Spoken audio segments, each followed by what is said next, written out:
we just got a 2026 Premier 210 Sunsation on our lot. This is all white on the exterior. Looks really sleek. One of my favorite features is in the front. It is a transparent bow door that Premier has, so you can see it while you're docking, pulling into a lift, a slip, or if you have furry friends, they can look out onto the water. Another one of my favorite features is how easy the seats flip up with Premier. It's just an easy hinge. So plenty of storage underneath all these seats. They also added a really slick pop-up table.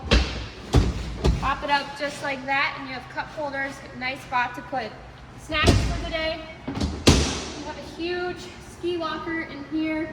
As always with Premier, you have a raised helm on the Sunsation models. Nice big backrest. This is a very, very comfortable seat. Here's this rear lounger. This is a very popular layout. It's not going to last long at our store. You have chains in the back, making it legal to be able to ride facing backwards. Cup holders everywhere on this lounger.